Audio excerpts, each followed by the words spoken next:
Olá pessoal, sou Rafael Ragaz, analista de ações aqui da Nord Research, e hoje eu vou te falar sobre como o Peter Lynch dividia as ações que ele analisava, as 6 categorias que ele criou para saber o que esperar das ações. Durante os 13 anos em que foi gestor, seu fundo obteve um retorno anual de enormes 29,2%. Em 13 anos, Peter Lynch multiplicou o patrimônio de quem investiu com ele no começo em 28 vezes. Lynch defende que, para obter sucesso nos investimentos, você precisa conhecer bem a empresa e seu negócio. Desenvolver a história de cada um dos seus investimentos é fundamental. E para entender melhor essas histórias, essas teses, o Lynch dividiu as companhias que analisava em 6 grandes categorias. Vamos lá, falando sobre a primeira categoria, empresas de crescimento lento. Não importa se essas empresas estão vendendo mais ou aumentando rentabilidade, o importante é que elas estão se expandindo lentamente. Empresas de crescimento lento normalmente crescem em linha com a expansão do PIB. Apesar da tendência humana de acreditar que as coisas nunca mudarão, eventualmente indústrias com crescimento alto amadurecem e se tornam empresas de crescimento lento.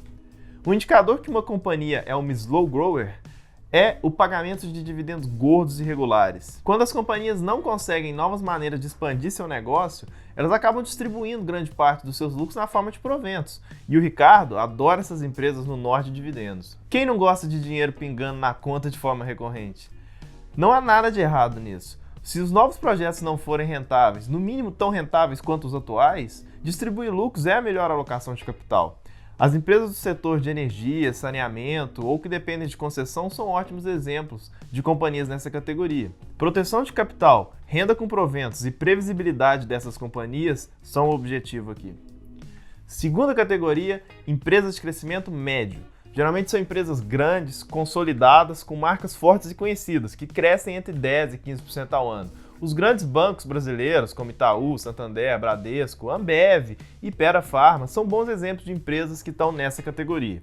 Essas companhias costumam oferecer uma boa proteção em recessões e crises, raramente vão quebrar e tendem a se recuperar de eventuais tombos. Dependendo do preço que você compra, você pode obter um lucro considerável investindo nessa categoria.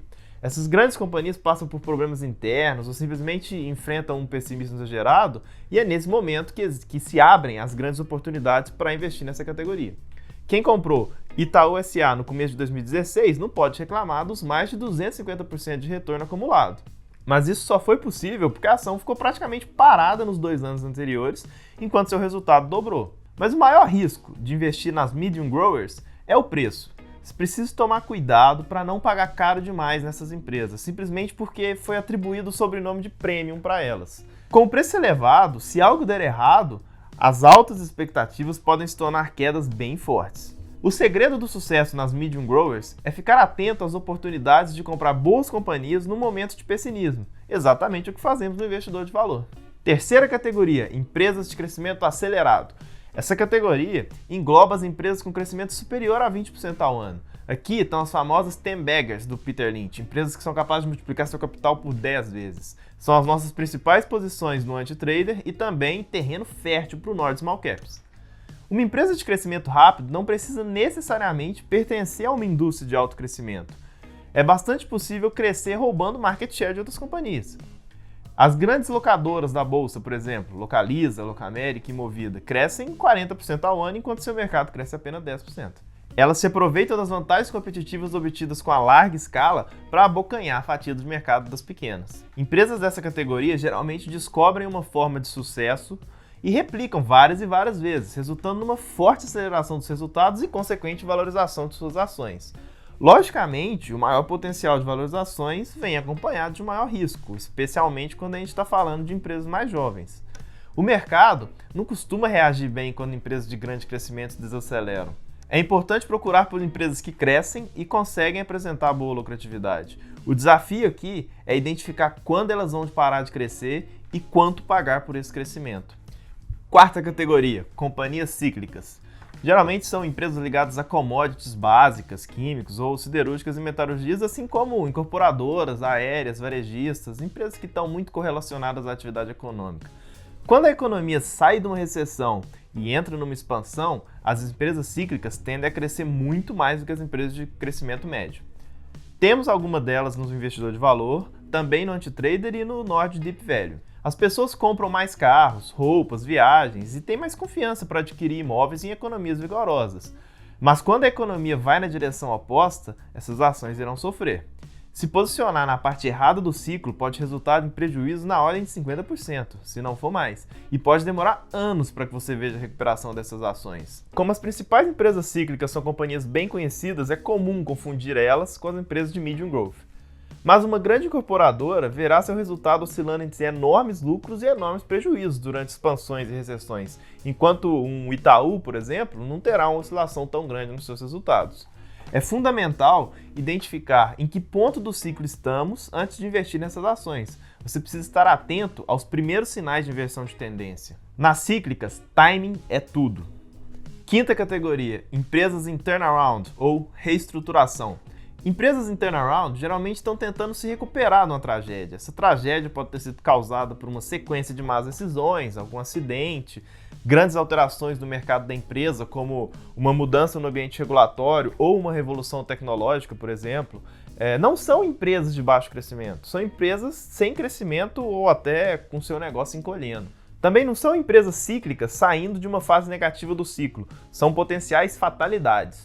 Uma empresa cíclica com uma gestão ruim definitivamente é uma potencial candidata a ter os problemas que essas empresas dessa categoria costumam ter.